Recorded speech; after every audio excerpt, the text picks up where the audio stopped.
Hi, I'm Chris Matthews, and welcome to Hardball. Fox News Channel, New York Times, and even my own show have been accused of having the dreaded media bias. Fair and balanced my crack, Bill O'Reilly is a conservative freak. He's more conservative than Alan Ladd at I Love Guns and the Electric Care Convention. But I digress. Tonight we are here to talk about the ferocious bias in the media. Tonight my guests are David E. Sanger from the New York Times and others to come. David, welcome to Hardball. Hi Chris, thanks for having me. Recently an article appeared in the New York Times written by you about President Bush playing out his year for 2006. People have accused you of having a liberal bias. What do you think about this? Chris, it's crystal clear that I do not have a liberal bias when speaking about that baboon George Bush.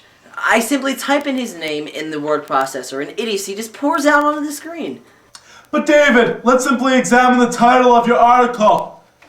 President Bush uses a quiet vacation to prepare his agenda for 2006. Quiet vacation. Clearly you're trying to imply that the president is trying to keep his vacation quiet from the press. Maybe he needs more time to plan out the year for 2006. Chris, don't be ridiculous. When I said quiet, I was talking about his vacation being serene, not mysterious. Perhaps you're right, but looking further into the article it says, but the deficit may be only one of the gathering clouds in this dealings with the Republican Congress that has been uncommonly unruly in recent months. Gathering clouds and uncommonly unruly in recent months? Please try and convince me that's not liberal. Well, you may not know this, but when I type my articles, I type it on my trusty, dusty Dell computer. Now, Dell is a computer known noticeably mostly by conservatives. So why would I be liberal typing on a conservative computer? The fact that you would call me liberal is completely absurd.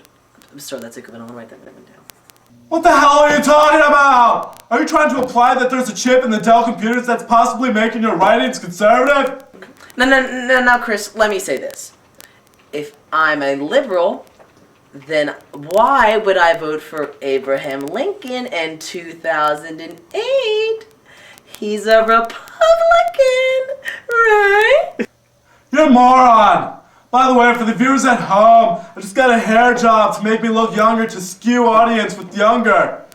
Next on the show we have Peter Slen, who's one of the hosts of the Washington Journal. Peter Slen, welcome to the Hardball! Hi Chris, thanks for having me on the show. I'm just gonna cut to the chase. Media bias, yay or nay?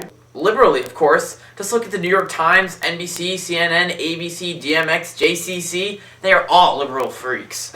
Well, what about conservative bias? Ooh. Well, if there is any, I guess maybe Fox has a little conservative bias. But I mean, they do a much better job than the liberal media stations with not showing their bias. What about your precious C-SPAN? Any bias?